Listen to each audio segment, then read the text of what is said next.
Hello viewers, welcome to Island Health View, a program designed to bring you matters related to health in Dominica. I am your presenter, Rima Alfred. This program is being brought to you on Digital Play TV, Channel 3, this and every other Friday. On this episode, we take a look at immunizations as World Immunization Week approaches. We will inform you about the different types of immunization, the purpose and benefit to the health of men, women and children. More on this when we come back. Stay with us.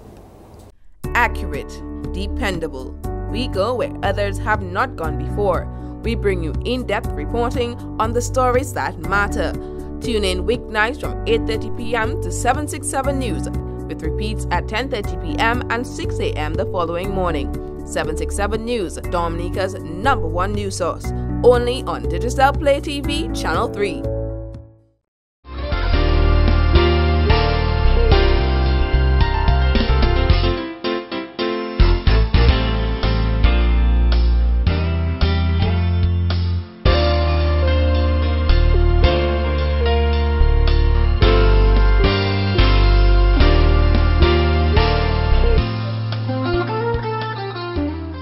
Wash your hands.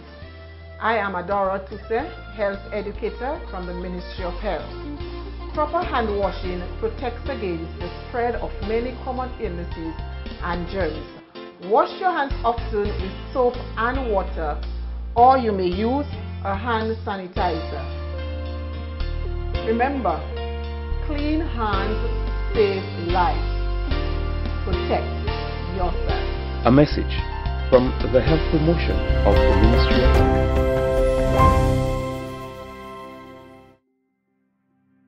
Welcome back. World Immunization Week, which is held in April every year by several countries, including Dominica, has signaled a renewed global, regional, and national effort to accelerate action to increase awareness and demand for immunization by communities and improve vaccination delivery services. This year's campaign focuses on closing the immunization gap and reaching equity in immunization levels as outlined in the Global Vaccine Action Plan, which is a framework to prevent millions of deaths by 2020 through universal access to vaccines for people in all communities. According to the World Health Organization, immunization is a process whereby a person is made immune or resistant to an infectious disease, typically by the administration of a vaccine. Vaccines stimulate the body's own immune system to protect the person against subsequent infection or disease. This process has been proven to be a tool for controlling and eliminating life-threatening infectious diseases and estimated to avert between 2 and 3 million deaths each year. It is one of the most cost-effective health investments, which is proven strategies that make it accessible to even the most hard-to-reach and vulnerable populations. Island Health View spoke to Senior Community Health Nurse and EPI Manager Nurse Florentine Lewis on the topic of immunization, where she gave us an insight into the different types, purposes and benefits of immunizations today. What vaccine does is that it helps provide the body with some form of resistance against infectious diseases. For us in Dominica, there are several different diseases for which we provide vaccines. Chiefly among them are what we call the pentavalent vaccine. As the word implies, penta means 5 different vaccines. So when we give the child a pentavalent vaccine, we are providing protection against 5 different diseases, namely diphtheria, pertussis or whooping cough, tetanus, which we used to call lockjaw, hepatitis B, which is an infection of the liver. And the important thing about hepatitis B is that it can lead to cancer or cirrhosis of the liver. So when we protect the child, we are preventing the child from coming down with hepatitis B as well as liver cancer. There is also the Hib vaccine in the pentavalent, which is the Haemophilus influenza B vaccine. That vaccine provides protection against meningitis and pneumonia. So these are 5 vaccines, but it is given in one injection. We also have the oral polio vaccine, which provides protection against poliomyelitis. Poliomyelitis is a crippling disease. It normally affects children under 15 years. We find that one morning a child could just suddenly wake up and be unable to walk or be unable to move a limb. And after investigations, then it is found out that the child has polio. Then there is also the MMR vaccine, which is the measles, mumps, and rubella vaccine. And presently, we know that there is an outbreak of measles in the United States. And for us in Dominica, the United States is very close to Dominica. And so it is very easy for us to have importation. Even if we have not had a case of measles in the longest while, because I think the last reported case was in 2000, it is very easy for us, an unvaccinated person, to visit our island, and because of that, other persons can become infected. So we provide immunizations against measles, mumps, and rubella. Mumps used to be what we used to call lagum share. When we were younger, we used to call, because there used to be swelling of the gland just below around the throat area, there around underneath the chin area, the parotid area. Okay, and so that would be swollen and inflamed. Children would be unable to eat. And what is interesting about mumps is that it can cause sterility. By that I mean it can prevent someone who has gotten mumps to be able to make children later on in life. They become infertile or unable to conceive or unable to bear children. So it is very, very common. It used to be very common, that is, but presently, because of the advent of the various vaccines, we have seen a reduction or no cases at all of those diseases. Now, the rubella was something that would affect our pregnant women in particular. When a pregnant woman contracted the rubella virus, it could cause what we call congenital rubella syndrome, so that the baby that is born could be born with several abnormalities, including congenital heart defects. They could be born blind or not able to hear. At one point, we even had the school of the hearing impaired, and most of the children, after doing surveys, most of the children who were in that school were deaf as a consequence of rubella. But like I said before, because of the advent of vaccines and it's widely used and accepted by the public, you found that that school eventually closed down, because we do not have many children at all anymore who are suffering from deafness as a result of rubella. So that is a good record that we have had for ourselves, and we can commend ourselves that we have successfully eradicated those diseases in Dominica. So I've spoken about the pentavalent vaccines, we have the MMR vaccine, we also have the polio vaccine, and in addition we have the BCG vaccine. The BCG vaccine is a vaccine that protects against tuberculosis, but it is only effective in children under 1 year, so that you find that older persons cannot, or even if they do get a BCG vaccine, it will not be very effective in providing protection against tuberculosis. So these are for now, these are the vaccines that we have. We also have the seasonal influenza vaccine, that is the flu vaccine. And I want to use this opportunity to encourage persons to come and receive the flu shot. When persons, particularly those who are immunocompromised or they have weakened immune system due to age, so the very young, that is under 5 years, or the very old, 65 years and over, these people are more at risk to severe complications following the flu. And so it is, we are targeting particularly persons in those age groups to come and receive the influenza vaccine, which will help to protect them against the flu. I'm not saying that it is 100% effective, because some persons are saying that they got the flu vaccine and they still got the flu.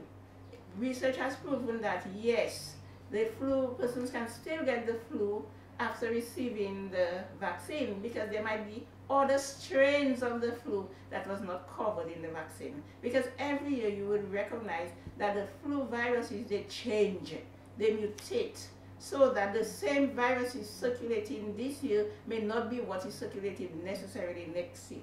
So that is why the flu vaccine is also formulated on an annual basis to cater for the viruses that are circulating at that time. So for now, these are the vaccines that we have. The IPV stands for inactivated polio vaccine. Okay? The OPV is not inactivated. Let me just inform you a little bit. When the manufacturers make vaccines, what they do, they sometimes take a little bit of the virus or the bacteria that is causing the disease. They might kill it or they might weaken it. So in the case of the oral polio vaccine, the virus was not killed, it was only weakened. So that the purpose for that is to be able to help the body to create resistance against the particular virus that it is aimed at protecting. So the polio virus, it will protect them. The body would develop resistance against the polio virus when it is weakened. When it is inactivated, it is still capable of creating immunity in the body, but it is killed. Okay, so it is inactivated, it is no longer capable of producing disease. Now you ask a very important question: why switch from the oral vaccine to the inactivated polio vaccine? Before I say that, I just want to give a little briefing as to what polio is, how it is spread, and what are some of the symptoms which we've already mentioned, and so on, and is there a cure for polio? So polio really is a highly infectious disease that is caused by the polio virus. And now there are 3 different types of the polio virus. You have the type 1, you have the type 2, and you have the type 3. There have been no cases of the type 2 polio virus circulating, but we have the other types 1 and type 3. We find that, like I said previously, that the virus particularly affects the under 5, but children between from birth to 15 years are more at risk to contracting the disease. It is transmitted through what we call the orophycal route. By that I mean, if somebody has the polio disease, they go to the bathroom, they pass stools, they do not wash their hands become contaminated. Then when they touch something, somebody else come in and will be touching the doorknob without washing their hands, and they eat. So they swallow the virus through the contamination, maybe that was on the door or on any other sub-object. Okay, so that is what we say fecal oral, meaning from the stool to the mouth, and it is swallowed. Okay? It is also spread through droplet infection because it is a virus. So similarly, like the flu virus, polio can also be spread through droplet infection. Now, there is no cure for polio disease, no cure at all. What we do is try to assist the person in terms of the symptoms. And like I said previously, the main symptom of polio is paralysis, so that the person is unable to move whatever body part that is affected. So it may be the limbs, the legs, or it may be their hand or their arm that is affected. Okay? Now, the WHO has decided that polio needs to be totally eradicated from our country, from the globe, from the world. And we have figures to say that before the onset of vaccines, like around even before 1988, we had over 330,000 cases of polio vaccine, of polio diseases. So persons got a lot of polio.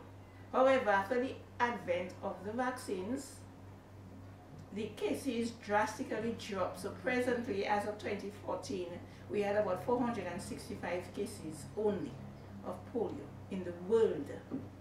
WHO has decided that 465 is still too many cases of polio to have.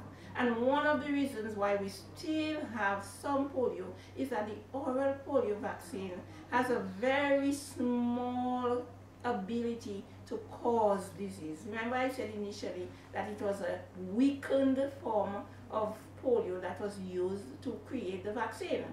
So that it had the ability in a very small number of cases to cause paralysis.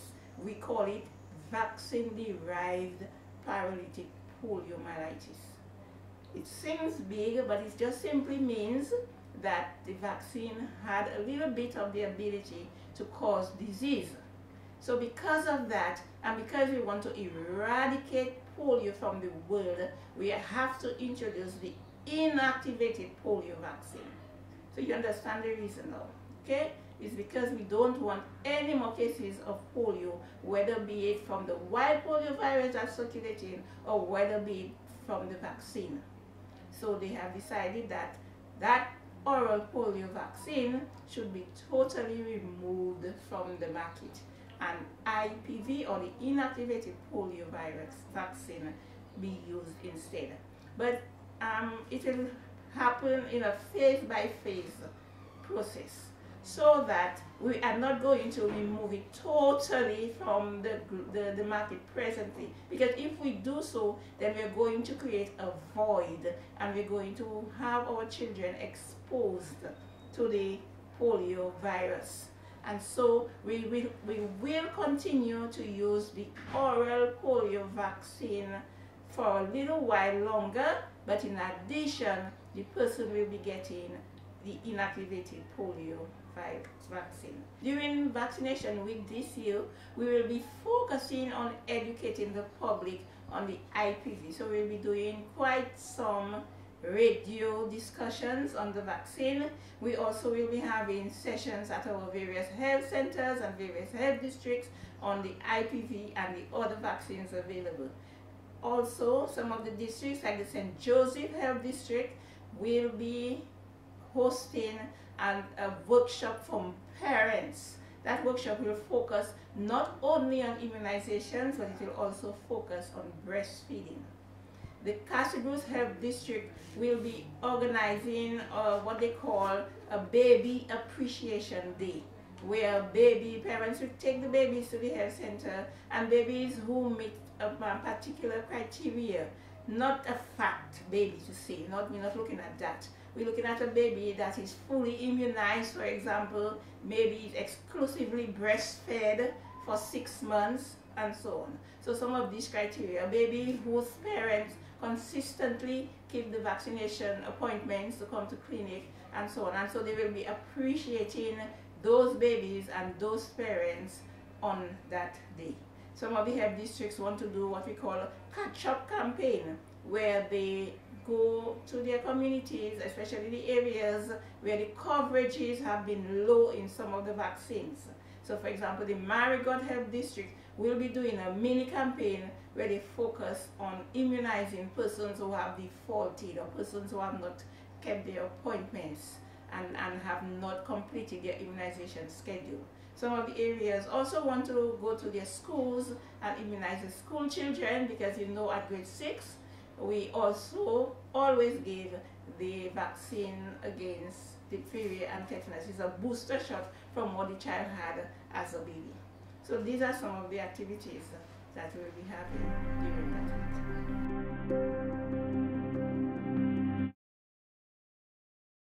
week. Accurate, dependable. We go where others have not gone before. We bring you in-depth reporting on the stories that matter. Tune in weeknights from 8:30 p.m. to 767 News, with repeats at 10:30 p.m. and 6 a.m. the following morning. 767 News, Dominica's #1 news source, only on Digital Play TV, Channel 3.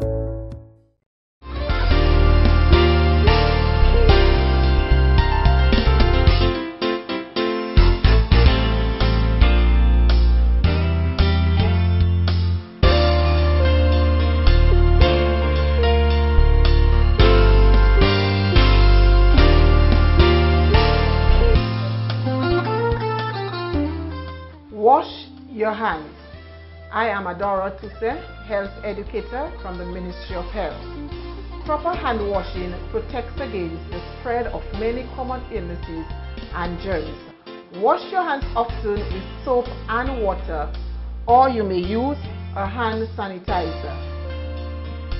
Remember, clean hands save lives. Protect yourself. A message from the Health Promotion of the Ministry of Health. And now, stay tuned for the new Beauty on Welcome a Budget. to another Your host, episode of JL Beauty Children. on a Budget on this segment of the show. Now, for most brides or even grooms, when you're planning your wedding, you take into consideration probably the clothes, how you're going to dress, how your probably the amount of bridesmaids you have or groomsmen, the food, your venue, probably even if you're going to use a pastor or a priest. Most people tend to forget about taking care of themselves or preparing themselves to get married. So we're going to talk about tying the knot and the essentials to getting prepared for your special day. Facials. Get a facial done once a month for 3 months leading up to that big day. Capturing that moment is a must, and with a healthy skin, your photos will reveal your natural glow. Are you opting for a glamorous look? A maintained face will help your makeup look flawless and will require minimum photo editing. Both you and your spouse can take advantage of a facial. Massages. A relaxed bride and groom makes for a smoother day. Have all your planning and scrambling tensions released before your big day. This will also prepare you for the honeymoon, which usually follows your nuptial. Rejuvenate together. Couples or singles, you could do it together. Waxing. Brazilian wax is sexy and fun, very exciting, and adds a whole new element to the honeymoon. We do, of course, recommend that you don't leave this treatment until last minute. If you can come in 4 to 6 weeks before your wedding for your first waxing experience, you need about 10 days hair growth from your last shave. The reason we'd like to see you a month before your wedding lies in the fact that the first time you have a Brazilian or even a bikini, your skin can be a little tender. Having done at least one wax before your wedding also grants you peace of mind.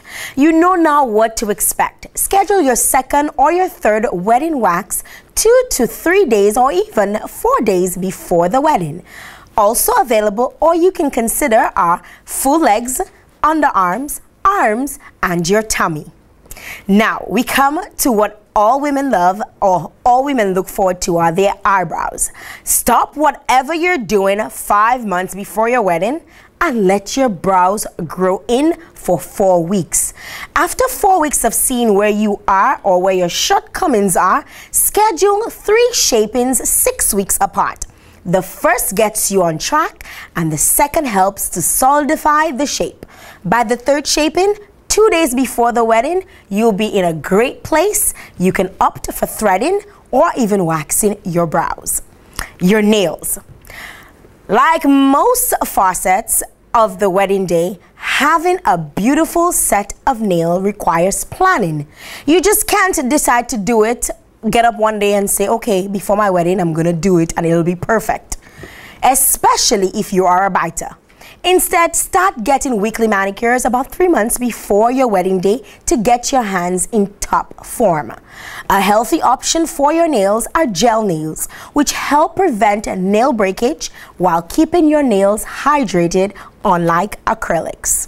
Now, the part we women all love and no woman walks down the aisle like a plain Jane: makeup. Get the look that is classic, clean, and current. We like to let you be your own artist with your ideas and photos of what you expect to look like on that special day. The first step is to set up a makeup do-over where you can explore all your options.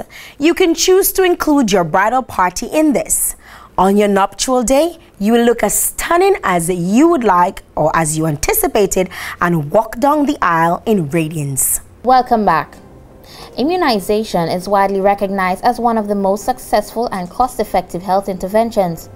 It prevents between 2 and 3 million deaths every year and now protects children not only against diseases for which vaccines have been available for many years, such as diphtheria, tetanus, polio, and measles, but also against diseases such as pneumonia and rotavirus diarrhea, two of the biggest killers of children under 5. Now, adolescents and adults can also be protected against life-threatening diseases such as influenza, meningitis, and cancers such as cervical and liver, thanks to new and sophisticated vaccines. Though immunizations have been proven to protect us from many diseases, there are still quite a few parents still skeptical or completely against immunization. Adult vaccines are also offered to the public, and during the week of the 25th of April to the 2nd of May, we want to encourage the general public to come and get vaccinated. Look at your vaccination cards if you have them still, and see whether you are missing any vaccines. So it is an opportunity for you to catch up on the doses that you have missed. In particular, we offer vaccines for adults for hepatitis B. Like I said previously, the hepatitis B is disease causes cancer of the liver. And so if there is something that can prevent us from getting cancer, of course, why not? Come and have it. So come and have your hepatitis B. The hepatitis B, however, is given in 3 doses, so that if you begin today, 6 months later, you will be fully immunized. You will not be fully immunized after just 1 shot. We will give you the appointments, but you have to keep coming on 3 consecutive occasions to be completely immunized against hepatitis B. We also offer DT shots for adults, that is the diphtheria and the tetanus shots. These as well can be booster doses for those of you who have already received the tetanus vaccine, as well as for those who have never gotten it. They will be starting the initial schedules, which is a 3-dose program, so that they have to get it within 6 months. You will get 3 doses within that time to be fully immunized. We also offer the MMR vaccine to adults, which is the measles, mumps, and rubella vaccine. Now, bear in mind that there are some of you out there who would want your green card, or you have to migrate to the United States, and you will need vaccines, because everybody who's going must have the immunization status up to date. The embassy is going to send you for it, and we offer vaccines to the public for that purpose as well. So you're out there, you know yourself, and you know whether you are missing any of your vaccines. We want to encourage you to come and be vaccinated. I want to also use this opportunity to congratulate our parents, especially parents of children who are under 5, who continually come every time we give them appointments to have their children vaccinated. We recognize that vaccination is a shared responsibility. It is all of us have to come on board if we want to ensure full protection for our population. Now remember, we are living in a global community, and like I said previously, we have measles in the United States. So it is very easy for us in Dominica to have a case of measles imported on our shores. So although we haven't seen a case of measles for a very long time, if we do not continue to immunize our children and our people, we will come down with those diseases that we have successfully gotten rid of. So I want to encourage the parents out there to come and have their children vaccinated. The vaccines are offered to you at a cost of $0.00, meaning you do not have to pay for the vaccine. Government spends the money to buy it, but it's free of charge to you. So come and make sure your child is fully immunized. For those of you who may have been busy, or you defaulted, or you failed to keep your appointments, this week coming is an opportunity for you to come. Just come in any day, and the nurses will be willing and very happy to have you to vaccinate the child. So join us as we celebrate Vaccination Week of the Americas 2015. Before we end, here are a few facts that we should take note of. Immunization against vaccine-preventable diseases is essential to reaching Millennium Developmental Goals 4 on reducing under 5 mortality by 2/3 by 2015. Immunization is also a key strategy to ensure global health and to respond to the threat of emerging infections such as pandemic influenza. The World Health Organization works in this area, which includes standard setting research and development, vaccine regulation, quality and safety, vaccine supply, immunization financing, and immunization system strengthening. These activities support the goals of the Global Immunization Vision and Strategy Plan 2006 to 2015, which has been adopted by many countries, including Dominica, as an overarching strategic framework for immunization. And that's all, folks, for this edition of Island Health View. We trust that through this program, you have been further sensitized on the need to close the gap of immunization. Be sure to join us next Friday for another edition. Until then, I'm your presenter, Rima Alfred. Thanks for watching.